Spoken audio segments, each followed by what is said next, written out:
I've made it a point to highlight the positive stories because in the WNBA and women's basketball space, it can get very messy at times, and we've talked about lots of drama and all that other stuff. So when there is the heartwarming and the best parts of sports, I do think it's good game to share, and that comes up with Makayla Timson, Fever rookie.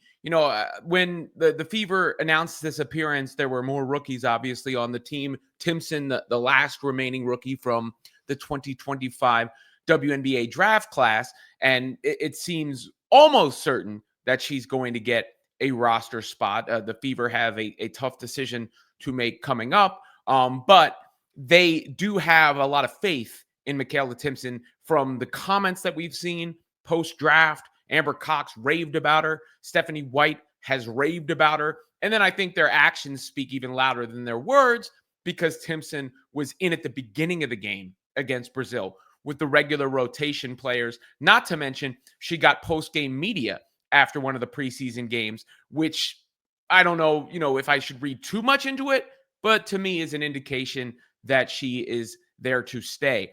And there was a sweet moment with a fan during an appearance that Timpson did. And this is just, it's one of those things that shows you the impact of this team, the impact that sports can have. It was shared by the Indiana Fever. And here is Timpson interacting with this fan who is just completely and totally thrilled to get to experience this. Yep, I got you. Thank you. Thank you. My bracelet. There you go. Of course.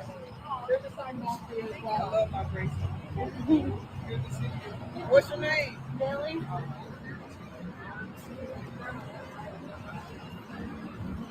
So just such a sweet moment there. And one, it shows you Timpson just seems like a really nice young lady, right? Not to mention a very talented player. I mean, her wingspan, and we've talked about that. And I think, she's shown a little bit of a penchant for being able to score. Obviously, they're hoping she can be a defensive presence, a rim runner, all these sorts of things, a rebounder.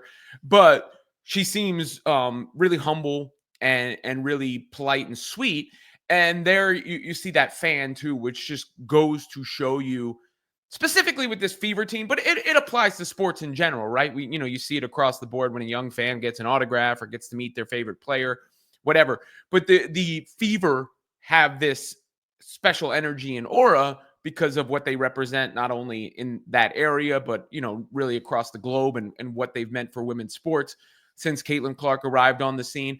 And there's a real attachment to the team to the point where somebody who just got there has that impact on a fan. So just worth shouting out, worth sharing. There's not really much other detail to get into about it, but it was a nice moment. And if anybody didn't see it, I figured you should, because who can watch that and not go, "Aw." Certainly how I felt watching. Aw. Meanwhile, there's another story that doesn't make you go, "Aw," and that is the update on Caitlin Clark from Fever practice. Head coach Stephanie White. Now, I'm not going to blow this out of proportion because this is normal run of the mill stuff, but it's certainly worth covering and certainly worth following. So we know that the Fever, out of nowhere, we got the injury report on Caitlin Clark before the first preseason game against the Mystics, which she missed. It caught us all by surprise because there was no indication there was anything amiss. But then there was the injury report, says questionable with the left leg issue. She winds up missing the game. Clark chalked it up to tightness in the leg. She plays the next day at Iowa. Of course, a significant game for the preseason considering what it meant to the fan base there. So she probably pushed through maybe a little bit more than they would have had that had been any other game. But nonetheless, a solid indicator that there's nothing really wrong and it's not overly concerning. And she's also participating in practice. So I'm covering this rationally. But nonetheless, clearly Clark was dealing and is dealing with something. This is what Coach White had to say about how they're bringing her along. Yeah, I mean, she's been limited in practice, so we're still very cautious and working our way back and really letting her body kind of tell her how much to do and really relying on the trainers, the athletic training staff. But she's making great progress, and that's what we need just to make sure that we're super cautious and have no setbacks. So that's the correct approach, right? Like, I mean, there's no other way to go about that. I mean, it's wise from the Fever. You have to make sure nothing gets worse. Now, it doesn't seem like it seems like a muscle issue. Nothing more concerning than that, but you have to worry about overcompensation, of course, aggravation, all these things, and you don't want to put the regular season in jeopardy or anything that would be nagging. So I know they have a preseason game coming up. Certainly wouldn't be mad if Clark sits that one out to make sure she is ready for the opener, which is a week from Saturday. I mean, we are really there now. That was a long drought without seeing Clark and the Fever play, but there was that little taste in that Iowa game against Brazil.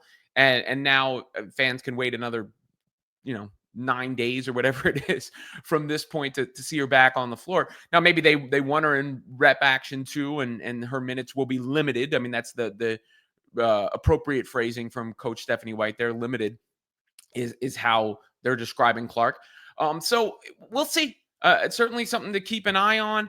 And for those who thought it was just like you know, a made up thing, I guess, is to keep her out of the game and load management. In a sense, it was load management, but in another sense, clearly it's not nothing. It's not a huge thing, but it's not nothing, and it's worth them using that cautious approach and making sure that Clark is 100% ready to go for the regular season. Because, I mean, look, nothing would be worse for the Fever, for the WNBA, for so many different people if there was a legit injury. So you have to make sure that this doesn't turn into a legit injury. So something to monitor. And the fact that she's still limited in practice is, I don't know if I want to say noteworthy, but worth covering, of course, when you're talking about the ins and outs of the Indiana Fever on a day-to-day basis. But I wouldn't sound any alarm bells. It sounds like the Fever are handling this appropriately. Kelsey Mitchell also dealing with that finger.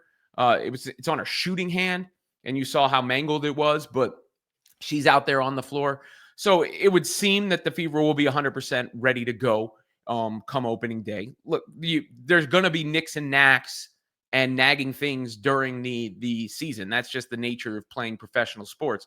But the good news is they've got a smart organization, a smart head coach, and clearly they're not going to let Clark go too hard when it's not necessary. And cautious is the word that coach used, and it's the correct approach as well.